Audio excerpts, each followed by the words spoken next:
everybody. Um, we're going to have a really fun program tonight, a little creepy and scary. And if you see me shoot out the back front door here, don't worry, my car's out there.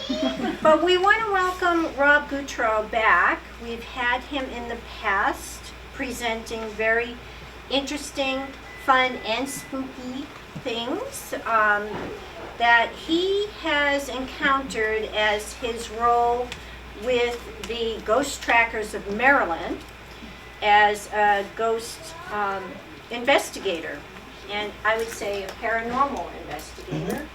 I'm not sure if I'm using the criteria that they use, but I'm going to let him do all the setup of his background and all, but this is based on a case, and it's in one of his books. And what's the name of that? It's Case Files of Inspired Ghost Tracking. Yes. It's on the screen. It's on the screen. I can't read it sideways. So we, as I said, have had Rob here. I love his books. They're really wonderful and easy to read and very detailed. And so I highly recommend you check one out or purchase one from him after. He'll be here to sign them and answer questions after his presentation. Without holding you up any further, Rob Gutro. Thank you. Thanks for coming, everybody. I guess everybody's in the spirit of Halloween. I love puns, so forgive me for that. So it's good to be back here. I live in Berwick. I moved up here, and actually I'm happy to announce that I retired 4 days ago. It feels great. And I'm still too busy, but it's all good.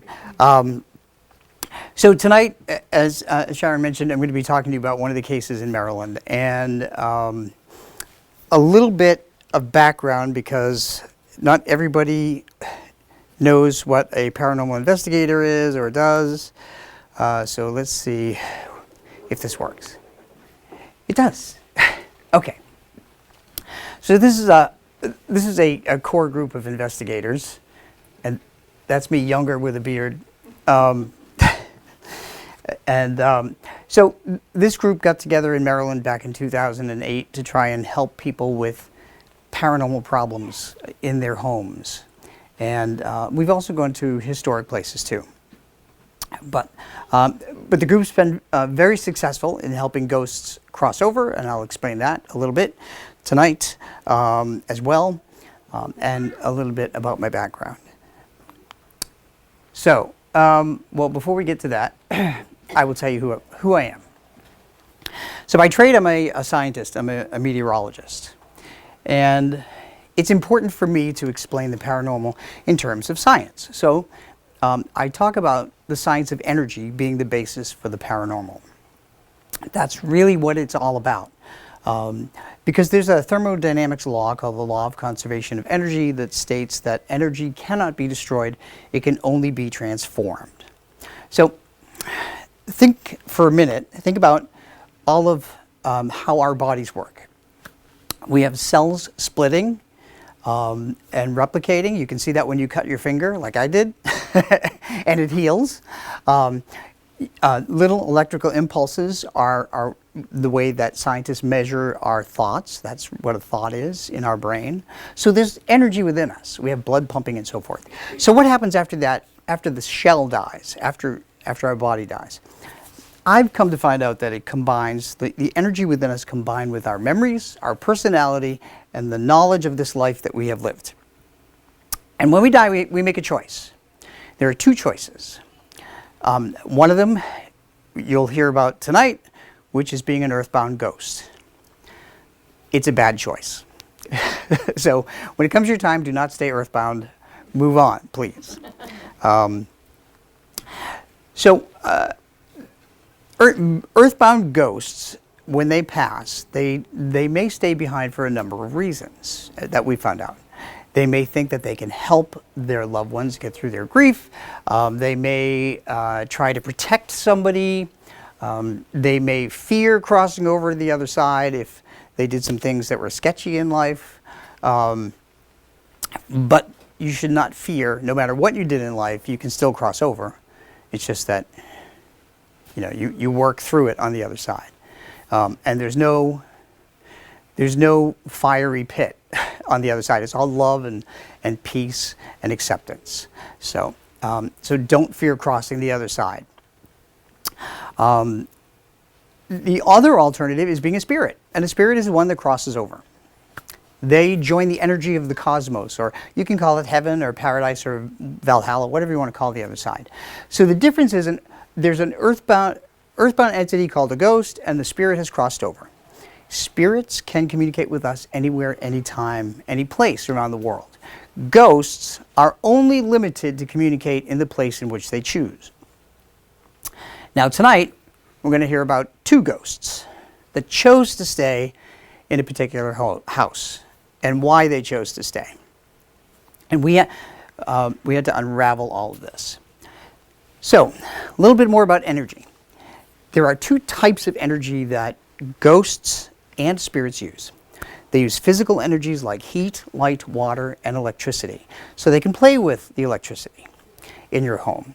If you have a pond or a river or a brook or live near the ocean, that water energy will give them strength enough to show up. That's why, if you think about it, a lot of the places along the coast of Maine and New Hampshire are haunted. There's a lot of water energy. So for those of you who live near a body of water, it doesn't mean your house is haunted. So rest easy. So the other kind of energy that separates the two entities is emotional energy. Emotions are energy. So love, faith, and hope are positive emotions. And that's what powers a spirit, like a spirit of a loved one that's crossed over, or a pet. Because I do a whole series of pet spirit talks. Ghosts, like the ghost tonight, they draw on negative emotions. Fear, anxiety, depression, and anger. Those are the things that fuel a ghost. So, if you're walking into a house, like the one tonight that I'm going to explain about, and you know there's something going on there and you're anxious, you're giving that ghost energy to communicate with you. So that's the basics of energy. There's physical energies and emotional energies. There's ghosts who are earthbound and spirits who have crossed over. Does anybody have any questions? No? Okay. All right. Yeah, I got it. All right, great. Excellent. Everybody's had their coffee today. So this is really the basics. This is what I was talking about. Now that we know the basics, I'm going to give you a little background about how I got into all this. I can't remember if I put a slide in there.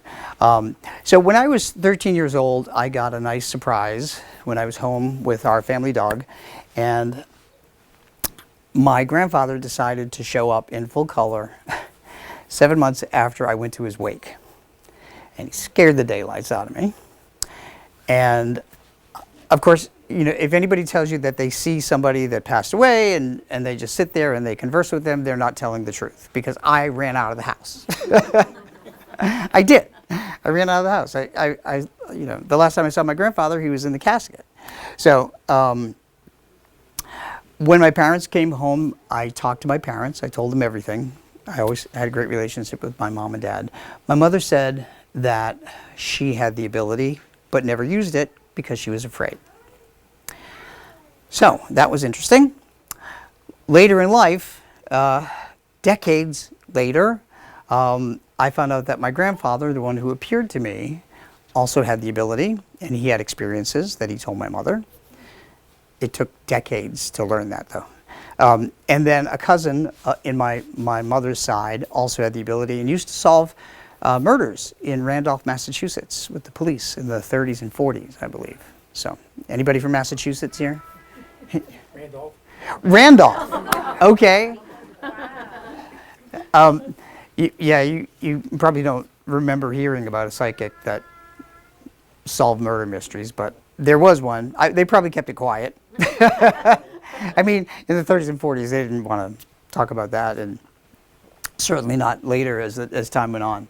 So, so it runs in my family. So it runs in your families too. If someone has the ability in your family, it can run in the family. If you don't have the ability in your family, you can learn by trusting your feelings and paying attention. So, and that's another lecture all in itself. So over time, I ignored my abilities until a puppy passed. He's over there on the bottom. His name is Buzz. He's in my Pets in the Afterlife 1 book. He was tragically killed by a car at 7 months old.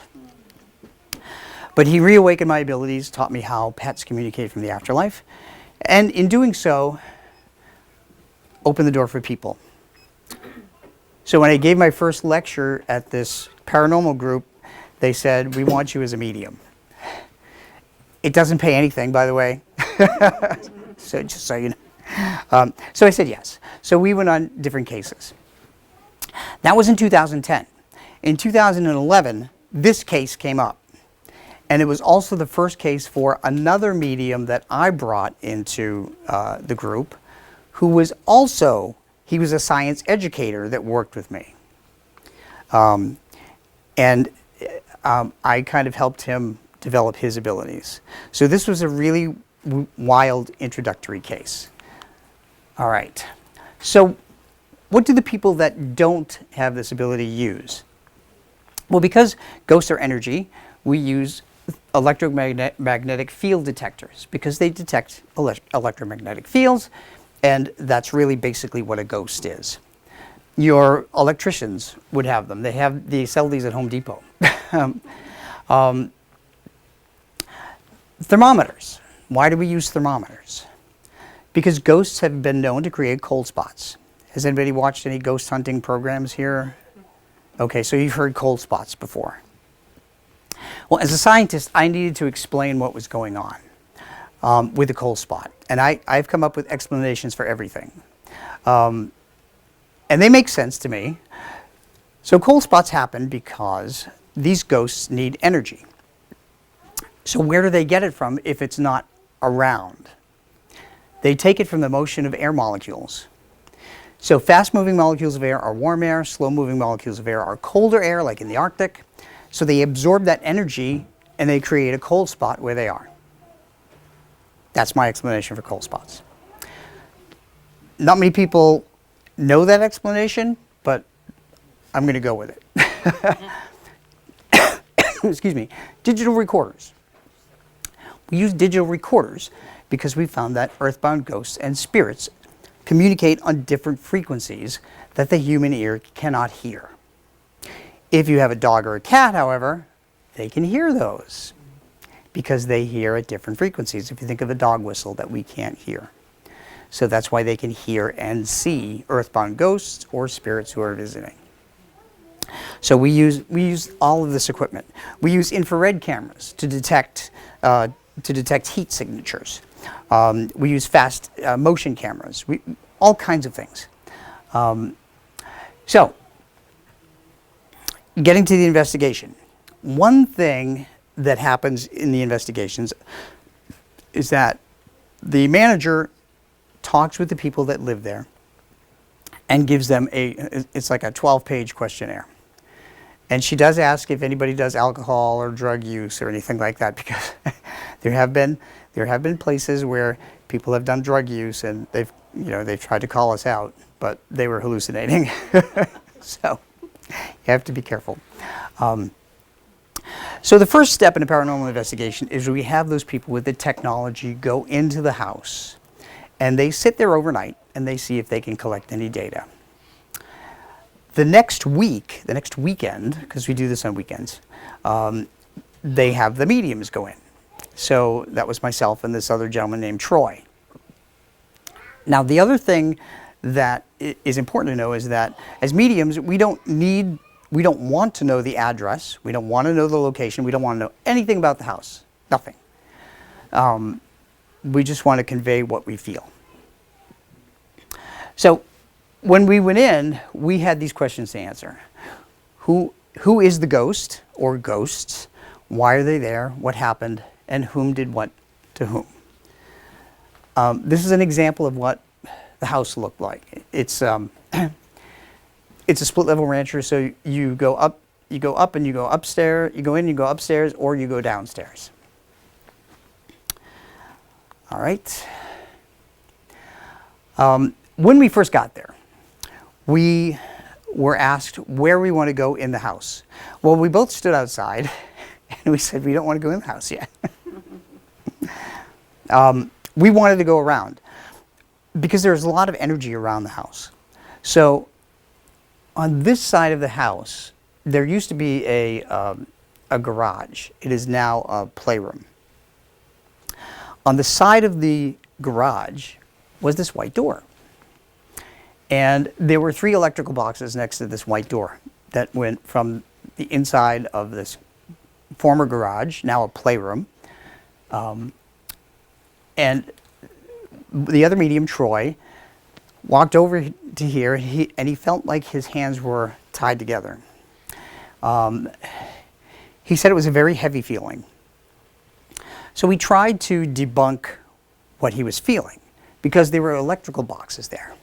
So if you have an electrical panel in your house or where you work, sometimes if it's emitting electromagnetic frequencies, you can feel like you're being watched. You can feel queasy. There are a number of things that it will make you feel. So we checked that with the equipment, and there was nothing. So we made a note of Troy's feelings. And then we walked around.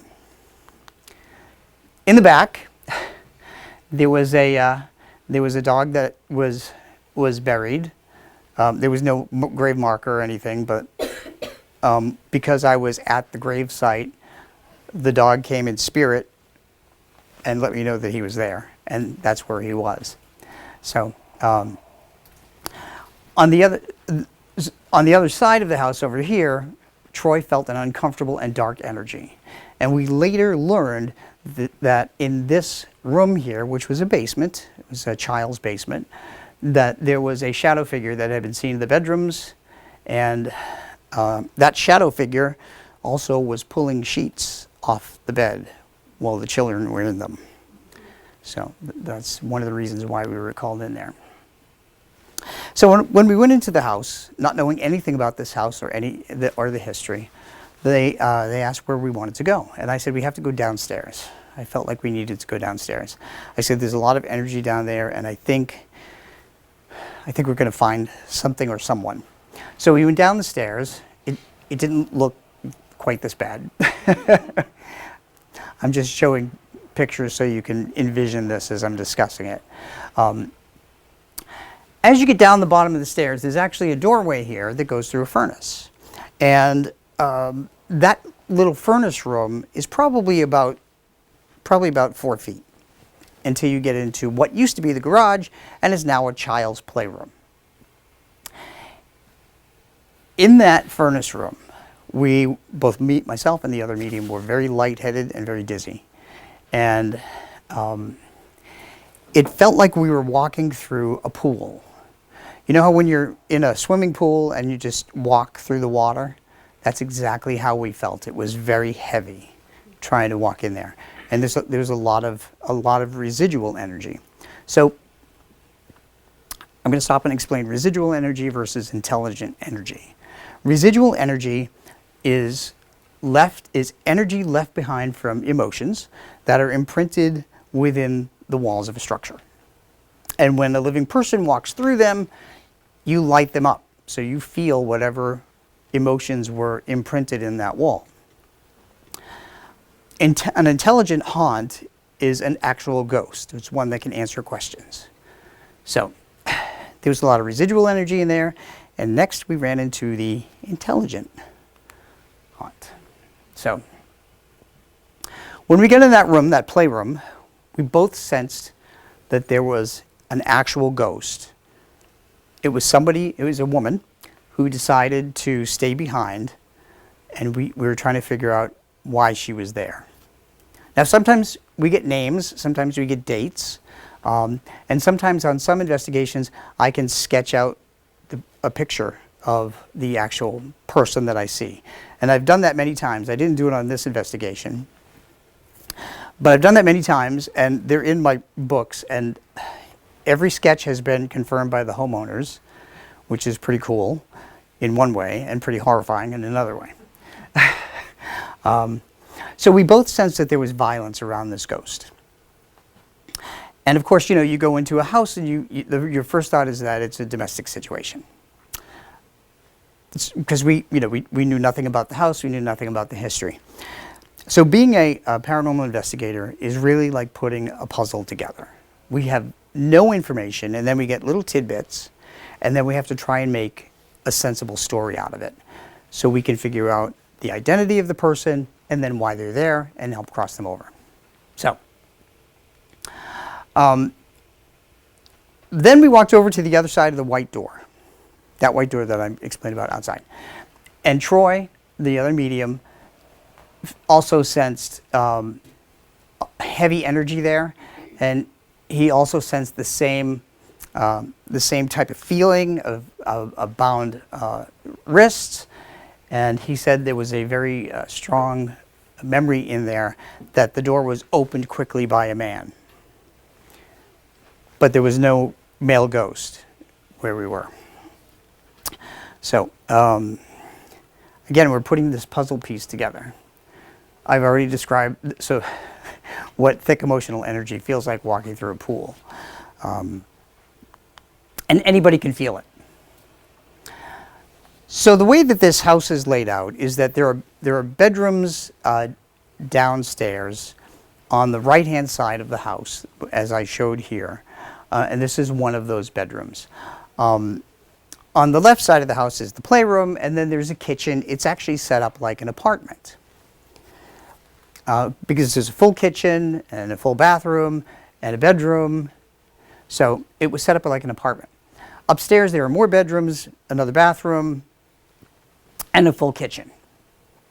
So we're wondering, you know, what that had to do with anything. But when we went into the bedroom, we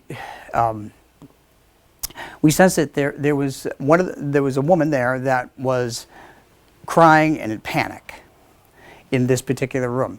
This is the room where the shadow figure was seen at the bed and pulled covers and actually pulled one of the child's feet.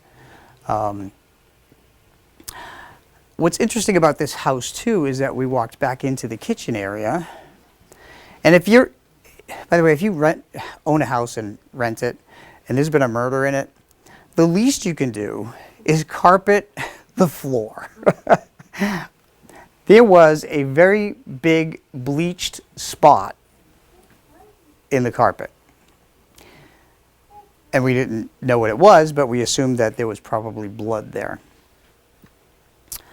Why a realtor would let anybody lease a house with bloodstains is beyond me. So we went upstairs. Looked at the downstairs, we went upstairs. This here is what's called ectoplasm. Ectoplasm, like orbs, is an indication of an earthbound ghost or a spirit who's crossed over that's visiting. Ectoplasm is really just energy. And sometimes you can catch it with a camera, and other times you cannot.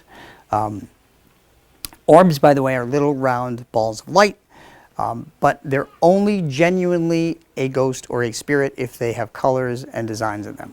If they're white, they're typically pollen, a reflection of pollen, or a bug or dust or something like that. So when I got to the top of the stairs, so here's the hard part about being a medium. They often share pains with me of how they felt, and that includes pain of death. In my experiences in the last 15 years, I've been hit, punched, kicked, stabbed. I felt heart attacks and cancer and kidney failure and aneurysms, everything. Not that I know what they really feel like, but that's what the ghosts or spirits were sharing with me. And I have to tell them to stop, because I get it. It has come in handy by identifying people. And in this case, it was mandatory for me to convey these feelings to the manager of the group, because we later found out that this is what happened. So at the top of the stairs, looking down, I felt as if I was hit in the head and then pushed down the stairs. And we later confirmed that there was a woman in the home who was hit in the head and pushed down the stairs. So this is where it starts to get uncomfortable. Is there anybody squeamish in here? Okay, all right. I'm not gonna go into. Just a quick question about the prior shot that you had. That red line is to circle that area of Yes. kind of mist. The red wasn't in No. the room. That's just to circle it. Yep. Okay. Yep. Thank That you. was, yeah. Thanks for pointing that out. In another picture later, you'll see an actual shadow figure in this hallway, who's been seen up and back. So we went after the upstairs, which was traumatic for me, being pushed down the stairs. I wasn't actually pushed down the stairs, but I felt like I was tumbling. We went back to we went back down to the furnace room. We felt vertigo again. We got a little more information. We suspected that this is the area where the woman put up a fight. We later learned, and this is kind of a end to the story, but we later learned that there was a woman who was alive, and she was shot, and she was stabbed, and she was dragged through that furnace room, which left that emotional imprint on the furnace room. I know this sounds like NCIS, doesn't it? So here was a puzzle. This was kind of curious, because we were, both myself and the other medium were standing in that room, that playroom, if you will. And I was talking to one of the ghosts there. It was a woman. And Troy, the other medium, he was in the corner, and he said he was talking to a woman. And I said, what does the woman look like that you're talking to? And he described a woman in her 30s with a slight build, with longer brown hair, wearing what appeared to be a simple white nightgown. And he said, well, who are you talking to? And I said, that doesn't make any sense, because I'm talking to a woman who's in her late 60s. She has dark brown hair. She's showing me preparing food at the counter, which appeared to be a job that she did. We later learned that there was a woman in her 60s who owned the house. She had brown hair, and she actually worked in a tavern, serving drinks at a bar. So that was the woman that I was talking to. So who was this woman? We did not know. We had no idea. But this other woman gave a name that began with the letter M, and we later learned that the name Marissa was connected to one of these two women. So now we knew there were two different ghosts. Now we had a puzzle to solve. Why are there two ghosts in a family home, and why did we feel all these terrible things? Feeling shot, feeling stabbed, being pushed down the stairs. It was really horrific. So when we were there, we tried to put the pieces together. We thought it may be a domestic situation, but we did not know who the 30-year-old woman was, nor why she was there, or the other woman. So these two ghosts projected the image of a man behind them. So we were thinking that, we were wondering, is that actually a ghost, or is that a projection? Because ghosts are energy, they can manipulate energy, and they can make shadow figures. We figured out quickly that it was not an earthbound ghost, that they were projecting it. One of the ghosts who was not projecting it was actually very fearful of it. So and that ghost that was standing next to me and one of the other investigators started to draw the body heat from the other investigator, and her arm went cold. So they can do that too. And it doesn't have to be it's not a malicious thing, it's just they're looking for energy. When my dog, Franklin, by the way, passed away, and he showed up at night for 3 treats, because every night at 7:30 is 3 treats, and he was a dachshund and he never missed a treat. He visited that night, and it was in May, and he made my left arm ice cold with goosebumps, while my right arm was sweating because it was like 85 degrees. So I knew it was him. Oh. So they will do that. They will make your body feel cold. And by the way, when I was in Tombstone, Arizona, a ghost walked right through me. That wasn't very pleasant. I'll just say that I fell on the sidewalk. So this is the violent ending. Troy felt that one of the women was being violently struck on the side of her head with a gun. One of the other female ghosts told me that she was physically assaulted. And we shared all this information with the manager. It wasn't until the next day that the manager sent me the police report. It was not an incomplete police report, it was just kind of a summary. And we were able to finally understand what happened here. What happened was, the older woman owned the house. She had an apartment in the basement, and she rented it out. She rented it out to a man who was, I think, in his 30s or 40s, who had a serious drug problem. At the time of this event, this man was apparently high out of his mind, and he had a gun. Not a good idea to have a gun if you're high out of your mind. So he apparently went upstairs right after the woman's daughter-in-law came to visit, and she was going to stay there that night with her mother-in-law, because her mother-in-law was apparently scared of the guy downstairs or something. We're not sure. We don't know the whole story, which explains why she was in a nightgown. But then the guy downstairs came up, and then he started doing all these horrible things to these 2 women. And he pushed one of them down the stairs. That was in the police report, because her body showed that there were abrasions, like being pushed down the stairs, and all kinds of other things. So it's very chilling, and it's very unnerving to walk into a house and to connect to this kind of violence. This is not typical, by the way, for paranormal investigators to walk into these types of things. Usually people stay for other reasons. So what happened? I'm going to get to the basement and the white door and what happened in just a minute.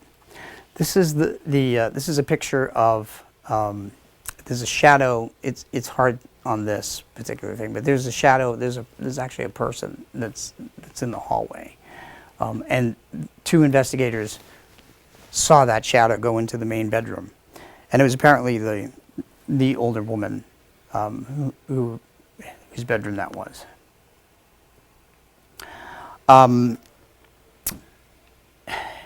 One of the other interesting pieces of evidence is an orb that we talked about earlier. Now, again, an orb is a ball of light, most simple form a ghost or a spirit can take.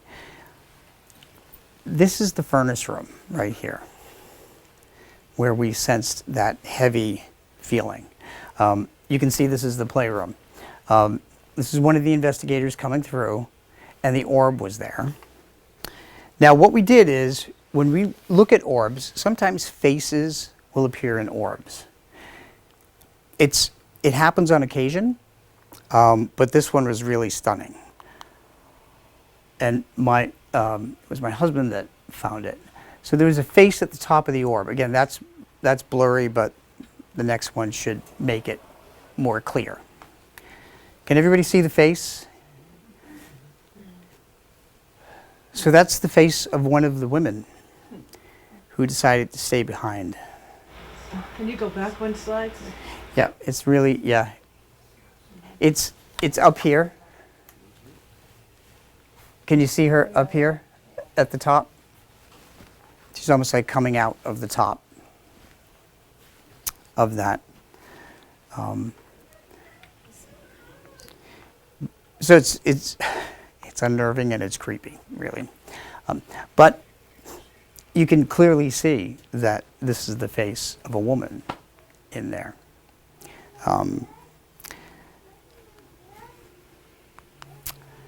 So what happened to the ghosts? What happened to the crazed murderer? Well, according to the police report, they eventually found the murderer. He murdered one of the women in the house. The other one was still living. He dragged both of them through that white door, put them in the trunk of their car, or one of the cars, and drove to a nearby apartment complex and left them there to die. So all of those impressions and emotions that were left by the murderer on that white door were still there when Troy, the other medium, went up to that door and felt hands being tied. So that now we had an answer to that as well. Needless to say, they caught this guy and he's doing double life in Western Maryland in a prison. And there's no chance of parole for this guy. So what happened to the women? Well, they've been there since 2002 when this violent event happened. We wanted to cross them over. Crossing them over means opening a portal to the other side and helping them transition from earthbound ghost to spirit to find peace.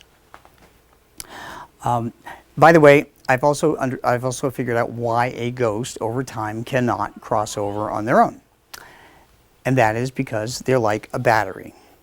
Over time, a battery loses its charge. It's only when we first pass that we have enough energy to open that doorway to the other side. By the time a ghost is here for a little while, I don't know how long, their energy level falls and they don't have enough energy to cross over themselves. That's why paranormal teams have to come in, combine their emotional energies, try to open a doorway, try to convince the ghost to cross over. And it's not very easy because as investigators, we have to market that crossing over is the best thing.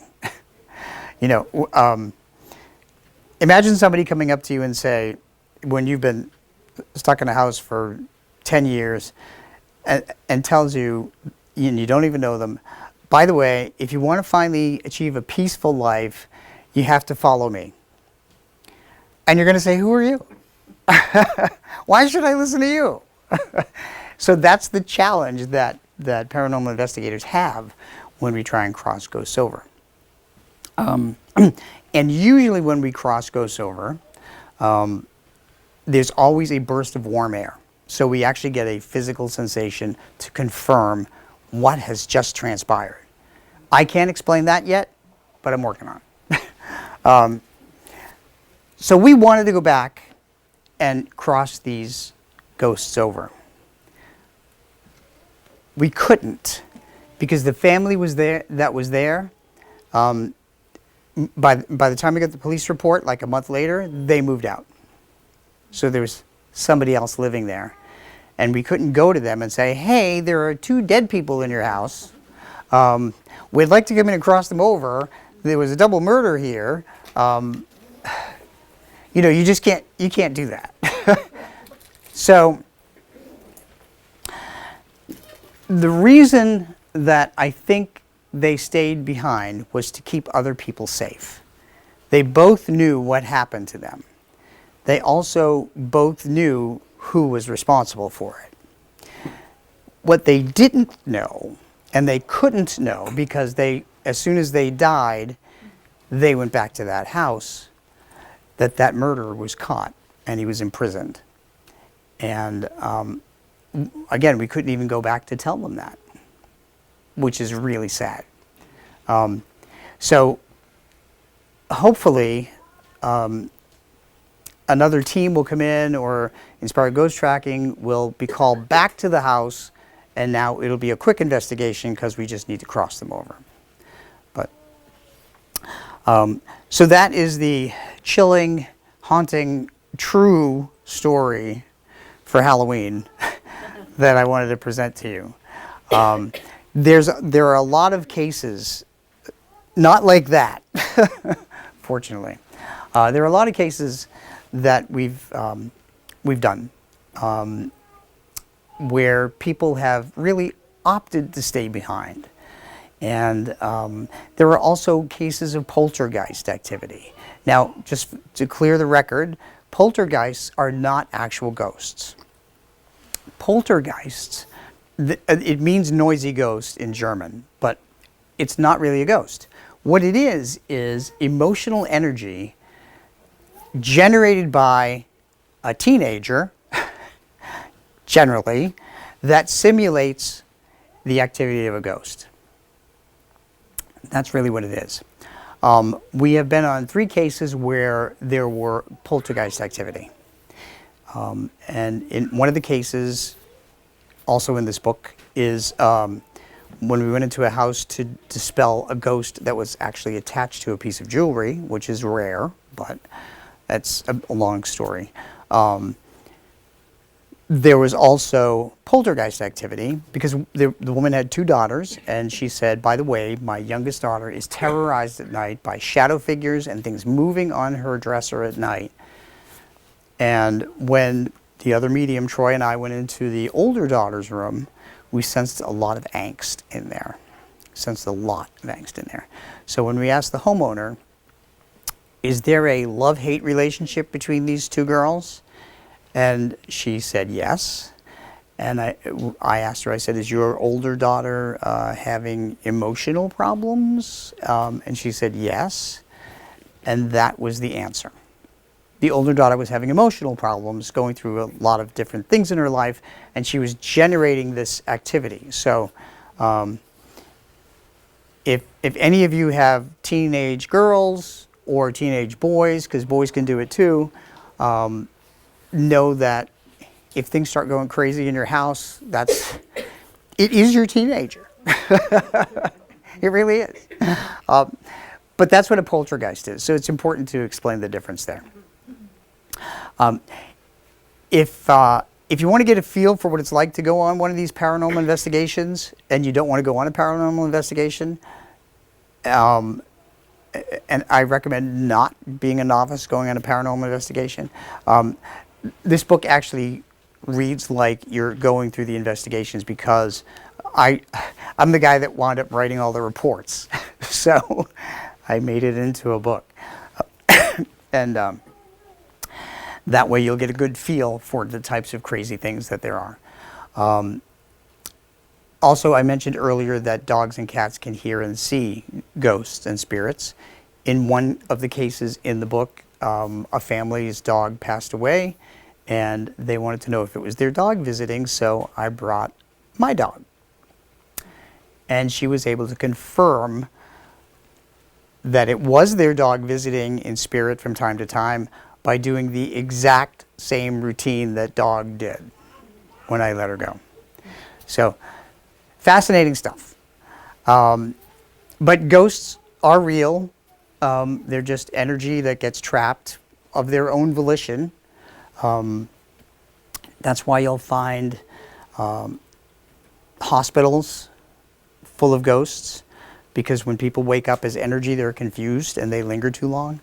Prisons are loaded with ghosts because they realize that they did bad things in life and they don't want to go to a bad place although they wouldn't. So prisons are really full of ghosts, and I don't go to prisons. Battlefields are also another place that are full of ghosts. I went to Gettysburg twice, and it's like 10,000 people, dead people screaming at me, and it's overwhelming, and it's tragic. But they don't, the bottom line is that they don't belong here. Everybody needs to cross over into spirit. And as a spirit, they can come back and visit you anywhere, anytime, any place. Another difference between a ghost and a spirit is that ghosts cannot come into your dreams. Only spirits who have crossed over can come into your dreams. So if you dream about a loved one, even if for some reason the dream seems to take a darker twist, what that means is they're coming through, but it's something that you've been thinking about that makes the dream take that darker turn. But anyway, so with that, happy haunting and happy Halloween. And anybody have any questions? Yes. My son died 18 years ago. But the first 3 or 4 years after he died, when we would take pictures of a family group or some of his friends, there would always be an orb in it. An orb That- in a picture? Was that his spirit? I mean, that's what we thought. Yep. So one thing that I always tell people is to trust your feelings. So if you felt him around, that was very likely him. And yes, so the other thing about spirits versus ghosts is that spirits will come around and visit on birthdays, anniversaries, and holidays. And they do that because those are the times that we would normally celebrate with them. So they want to let us know that they are very much around at that time. So, yeah, those pictures are priceless. So thanks for sharing that. Yes? So, with the 2 women in that home, Mm-hmm. if by chance the assailant died, Mhm. could he appear back in that home? He could. He very well could That's not if he good. died. No, it's not. No, it's not good at all because he would terrorize them again. But he would probably opt to stay in prison because that's what he's going to be known for. Known in for 20 years or 30 years or 40 years, however long he lives, and that's generally what happens. I see. That's why prisons are so populated with ghosts. Yeah. So yeah, so I would think it would be a far fetch Yeah. for him to go back to that house because he apparently he only lived there for a year or 2, and ghosts really go to places that they've lived longer or they've worked. I retired from the government, and we had a campus of a lot of buildings, and there were scientists, and some of them who died at work are still at work. Now, if I'm going to be a ghost, I am not going to go to work. Just saying. Anybody else have any questions? Yes. Was the killer convicted on evidence, or did he confess? That I don't know. That wasn't in the police report. I had the summary. So, but they had plenty of evidence. They had plenty of evidence on him. Because I think his fingerprints were all over the car. You know, crooks are pretty stupid, really, when it comes to it. So, but I don't know the answer to that. Yes. I've been trying to understand a situation that occurred to us where a wall of lightning, talk about energy, a wall of lightning took our house and took our 4 cats and took everything.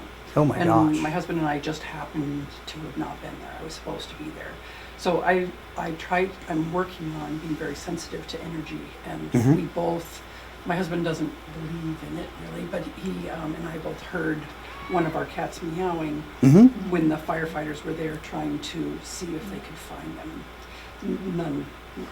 None survived. None survived. Yeah. But I wondered, I don't know if you could speak to this, in terms of that massive amount of energy. I've had a medium, a pet animal communicator, talk with me about planting plants along that edge of the house, because we've rebuilt and we're there now, Okay. to try and help the energy come back up. She talked about planting plants that were like that shape. And I didn't know if you could speak to anything like that where you've encountered a trauma, a significant energy to a homestead and how that manifests. Lately, I've been having lights going on and off that my husband swears he's not playing with a little our phone. Your phone switch? Yes. Okay. So I don't, nobody died. Well, I mean, the cats died. The cats did. Yeah, but no humans did.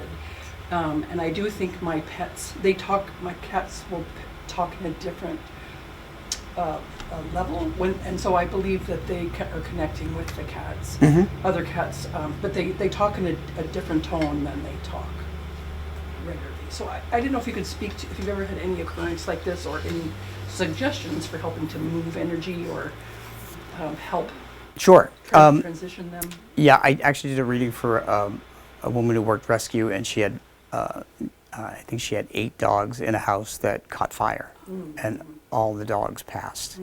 And they all came through to me at the same time. And so when pets pass, the first thing they do is they go to the safest place.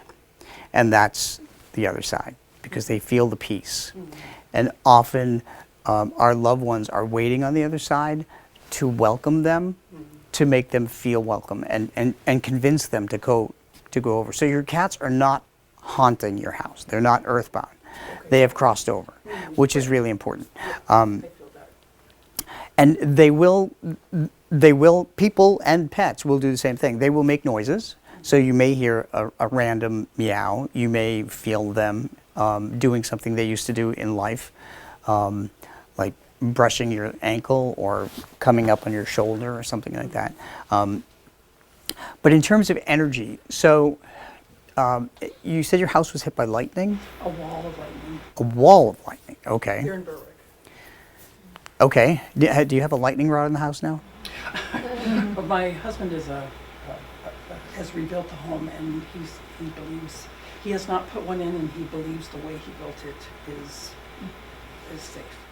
Okay, well, I'm a meteorologist, and I would suggest a lightning rod. Yeah. Yes. I deal with both meteorology and the people who passed, so I would suggest a lightning rod. It was all copper roof too, so that may have helped draw energy. Oh yeah, okay. So Yep. anyhow, it's a metal roof now, so it still needs a lightning rod. Yeah, I would opt for a lightning rod. But you will continue to hear the cats, especially around those special times, to let you know that they're okay. And your living cats will see them and hear them. So I take it you have a couple of living cats. We do. Okay. Yeah. So watch them, Yes, I do. because if they stare at nothing, and they can be staring this way because spirits don't have to stand on the floor. Right. Yeah. Make a note of the date, make a note of the time, and then try and tie it in to something. Right. It was actually, just as a final thought, I had been studying animal communication and energy work, and I'm a registered nurse, and I understand energy. I had many animal communicators from all over the United States connecting with my pets, and they all said the same thing, that they took a breath, they weren't in pain, and then the next thing they knew they were all together on the other side. Yes. So it was uniform from different communicators all over the United States. So what you do and what they do and what I'm aspiring to do is very valuable. Excellent. I'm very sorry about that, though. Yeah, it's something you never forget. Any traumatic passing is something you never forget. But the spirits of our loved ones want us to go on and keep their memories alive, as you are keeping their memories alive, and that's the best way to honor them. So, anybody else? Okay, we'll go here first, and then we'll come over to you. Regarding spirits, I think I might have forgotten what I was going to say, but do you have a theory? So it sounds, can they willingly come to you at any time? Mm-hmm. Or is it that we may be wishing them to come through? And then can they also manifest as another being? A living being? Like a bird, for instance, and you can feel it now. So, so spirits have the ability to manipulate things in nature, like birds, butterflies, and dragonflies, and so forth. So they would cause them to act erratically when you're thinking of them, so that you will know that they're around. But they won't become a bird. They will just influence the bird to do something different, like stare through your window at you, or start to sing loudly right outside of your window. Or land on your head. Yes. Did you have a bird land on your head? Did. I did. And A purple finch. It stayed there long enough for me to go get my camera. oh my gosh! It was a wild bird. Yeah. And did you think it was some sign from a spirit?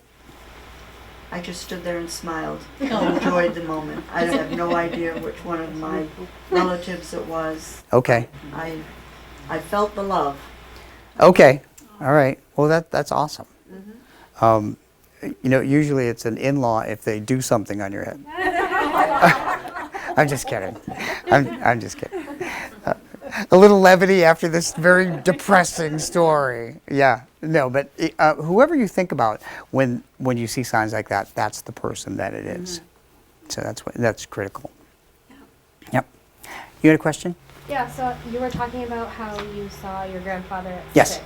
Did you go through a period where you ignored it or pushed it off? And if so, how did you get it to come back? Because, I've seen a lot.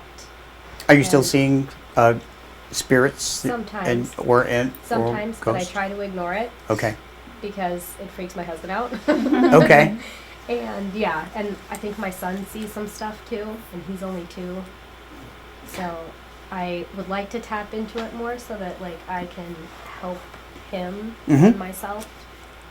But Sure. I don't know what to do because I've ignored it for 30 something years now. And it's perfectly normal to ignore your feelings, and because we're trying to get on with our life and get settled, and that was why I did ignored it. I mean, I was trying to finish high school, go on to college, get a career, and so forth, and that's why I ignored it. Sometimes it takes a tragedy, like the passing of Buzz, but other times it just takes meditation and the desire to tune in. So it sounds to me like you have the desire, and you just need to start trusting yourself. So the way I started trusting myself was that with human ghosts, because communicating with pets with Buzz became easy to me. But communicating with humans was a challenge. So what I did was I went to historic places near where I lived, and I would go in and I would see if I could sense anybody. If I did, I would try to get a name and other information, or I could see them sometimes in my mind, and I would sketch them out.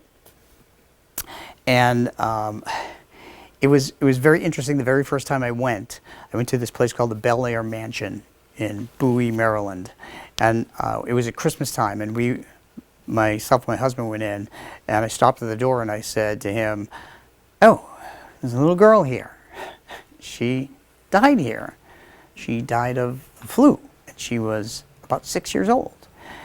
And if you have a husband that doesn't believe in that, he would do what mine did and roll his eyes and just said, "Move on." Go talk to the house historian, whatever. And that's what I did. I wound up talking to the house historian because this little girl led me upstairs and told me this was her bedroom. And I went back to the house historian. They said, yeah, there was a little girl. Her name was Anna. She was 6 years old. She died here. And she died up at the top of the stairs on that first bedroom on the right. And I said, oh, okay. And then the thing that really got me was that he said, she's buried in the backyard in the family plot. You can go see her name and her tombstone. And later the next day we went, and that just freaked me out. But trust your feelings, write things down, and try to verify.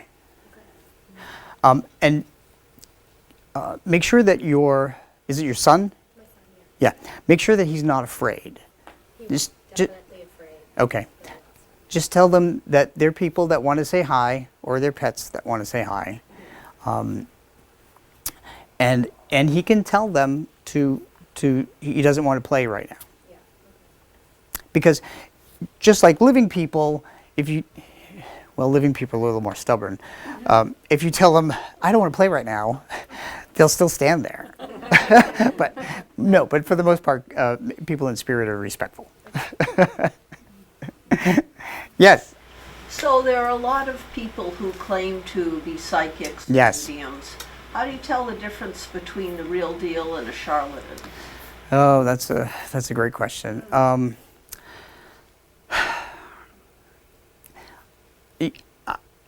If they speak in a lot of general terms, then they start fishing for things, that's generally a sign of someone that doesn't have much of a gift.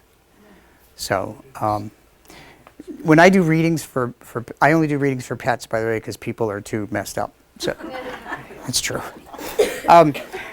And pets will give me unique things. They will give me something unique. One cat that I did a reading for told me about his framed picture and his refrigerator picture. And I sent that note to the pet parent, and the pet parent wrote me back, and she was laughing in her email, and she said, that is so funny because we do have my cat's framed picture here, and she's also a refrigerator magnet because the refrigerator was her favorite place. Every time the refrigerator would open, she would come in and stick her head in it. So that's how you know. You know, it's unique things. And you can get a whole reading and only one thing stands out, but it's that one thing that makes a difference. So, yeah. Unfortunately, there are a lot of people, but... and I don't trust the ones that charge a lot of money either. I mean, if you want to help people, make it affordable. So, anyway, that's just my theory. Yes? I didn't know if there's time for one more. Oh, sure. How long we have? You can stay as long as Sharon lets you. Just a couple more minutes. Okay. To piggyback on your question is, I've had some experiences growing up where I feel like I have what you're speaking of, but I think I shut it down for many, many years. Sure. So in trying to honor that and quiet myself, which have found is one of the key things, is you have to quiet your own energy in order to be receptive to Yes. others. But I wondered if you could speak to how does one hone their skills, as you spoke to her about. I know it's a big question. So it's really about meditation, quieting the mind, finding a place that you're relaxed in order to get messages. It may be you may be driving down a road with nobody on it, and you just peacefully enjoying the road, and then you suddenly think of something that you normally wouldn't think of, which would likely be a sign from somebody else.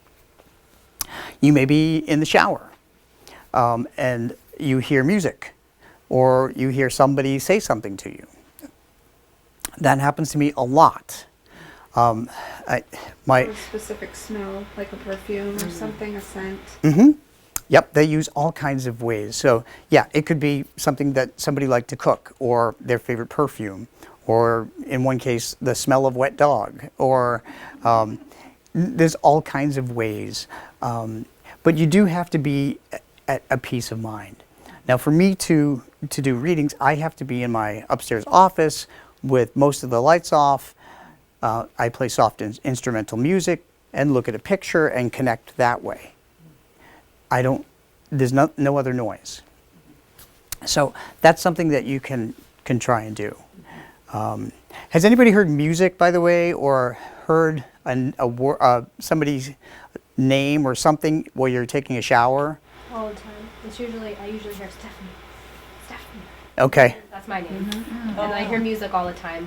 Mostly when it's like dead quiet. I Yeah. hear music, rock, instrumental. It's crazy. I've heard big band music in the shower, and my dad used to be in a big band. He used to play trumpet in a big band back in the 40s and 50s. So I knew it was him. And some people will come back over and over again until you get the message that it is them. I've heard numerous times over the years my mother's voice in the middle of the night wake me up, and it's just Jody. And I'll sit up, and it surprises you. Sure. And it makes Yep. me smile. Yep. But I feel her presence all the time. And that's what she wants. She wants you to know that no matter what you're going through in your life, she's still going to be there because she's your mom. Yeah. Yeah. My mother and father talk to me all the time. Both have passed. Yeah. Through music all the time. And Ed's father had come to me in the middle of the night one night. I Wow. wasn't feeling well, and I was sleeping out in the living room. And I didn't know it at the time. I had never met him. wow. And I woke up, and I felt someone's presence on my left. And it was so strong. And I was petrified because I thought there was like an intruder in the house. Sure. And I, for minutes, just sat there not moving, not opening my eyes. And I just got up the nerve, and I said, I'm just going to open my eyes and turn my head really quick. And when I did, there was a man's face right there, and it went, phew. I could see like Wow. this wisp go away from me. And I was like, I couldn't even breathe. I was so afraid. Sure. And I went back into the bed, and we had a 6-month-old puppy sleeping on the bed with Ed, and I crawled back in on my side, and the puppy came up to me, which she never did, and she was like, Oh. like going Yeah. crazy, sniffing me Yep. all around.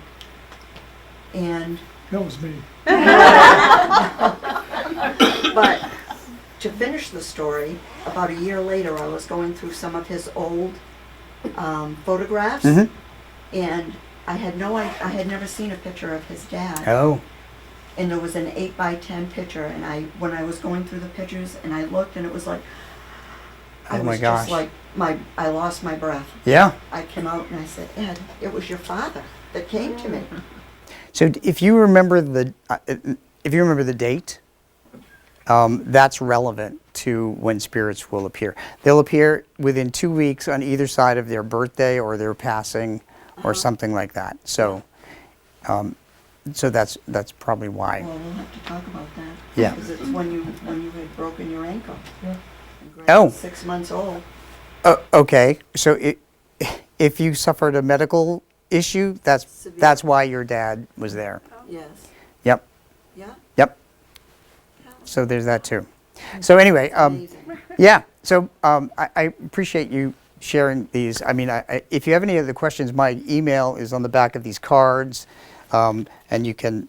I'll actually just pass these cards around. Actually, Sharon, can you help me pass these cards around? There's 2 different ones. There's the pets and the other one. So I've written 3 series of books. I've written about earthbound ghosts and spirits who've crossed over. I've written about pets in the afterlife and how they communicate.